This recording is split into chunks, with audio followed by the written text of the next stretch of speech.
This is Valley News Live at noon. The funeral for Dante Wright is just getting underway in Minneapolis. Now, Wright was shot and killed by a Brooklyn Center police officer during a traffic stop on April 11th. Governor Tim Walz issued a proclamation asking for Minnesotans to spend 2 minutes in silence to honor Dante, starting at noon to mark the start of his funeral.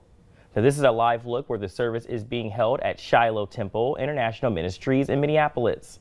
Reverend Al Sharpton will give the eulogy and announce his organization, the National Action Network, will cover Wright's funeral cost. Family members of George Floyd are also present today to mourn another young black man killed by police. Well, new information this afternoon out of Harwood, North Dakota. Firefighters are looking into the cause of a fire that damaged a home late last night.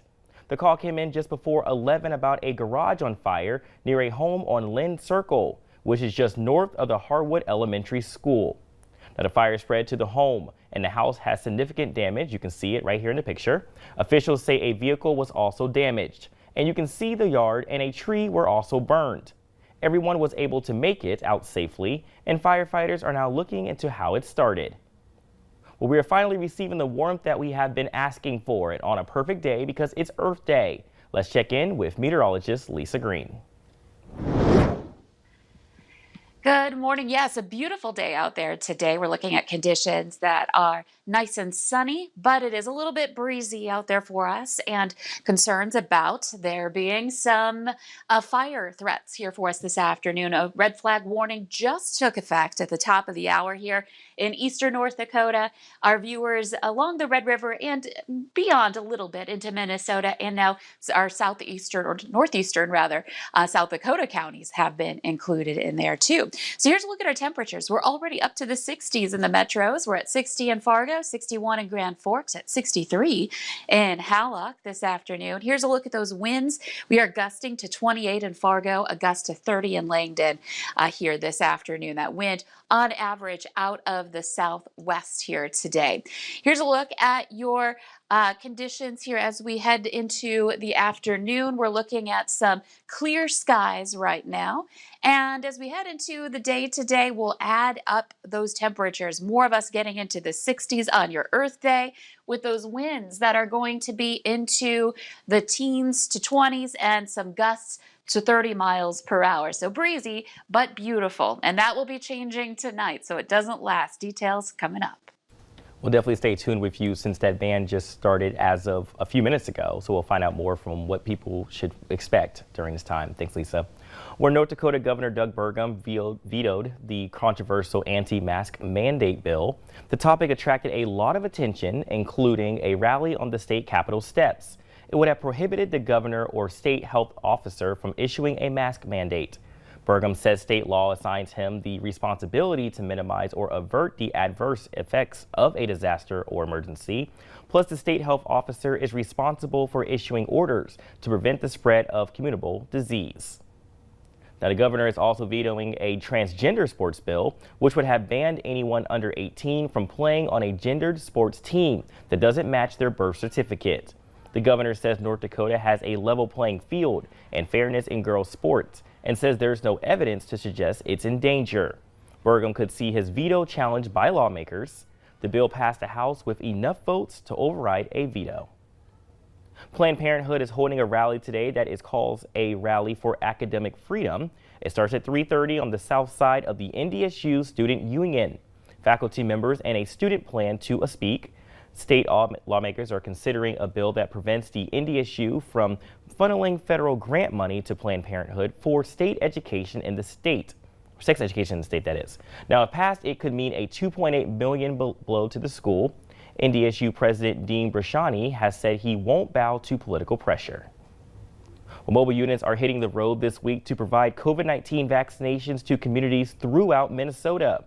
The buses will distribute vaccines to vulnerable and underserved communities and provide vaccines at more convenient locations. 2 of the mobile units are offering clinics this week, and 6 buses will be traveling throughout Minnesota by the end of the summer, or by this summer. Now, each bus can vaccinate up to 150 people per day. Where the buses travel is determined using demographic, vaccination, and testing data. Clay County public health officials have already requested to have a bus come here They will let the public know if that happens. On this 51st Earth Day, President Biden has pledged the U.S. will cut coal and petroleum emissions in half over the next 9 years. He made the announcement at the kickoff of a global virtual Earth Day summit he's hosting from the White House. Deborah Alfarone is there. 5 degrees Celsius. 40 world leaders showed up on screen as President Biden set out to prove the U.S. is back in the climate fight. The United States sets out on the road to cut greenhouse gases in half by the end of this decade. President Biden called it a moral imperative, recommitting to goals set by the Paris Climate Agreement, which the U.S. left during the Trump administration. No nation can solve this crisis on our own, as I know you all fully understand.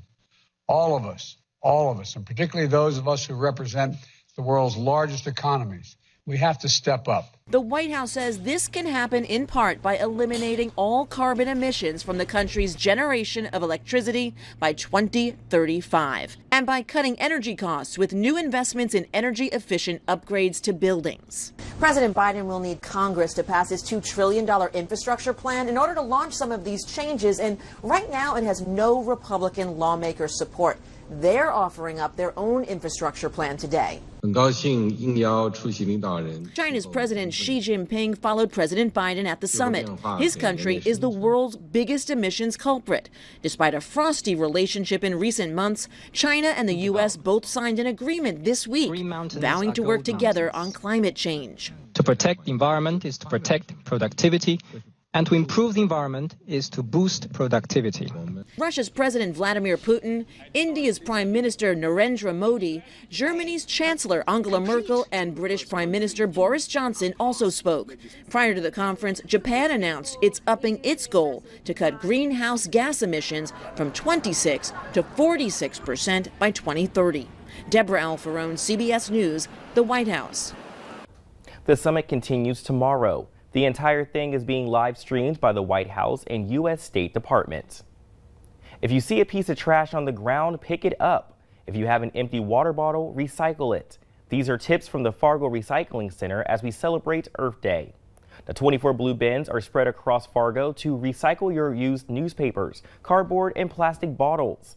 Glass and aluminum are melted into new bottles, and newspapers are turned into pencils. The city's recycling coordinator says it's easy. You just need to put the items into the appropriate bins.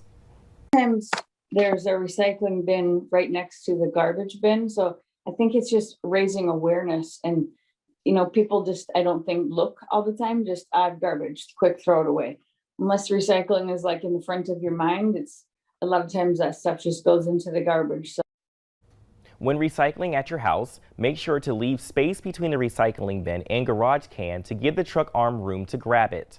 Fargo collects about 5,000 tons of recycled items yearly.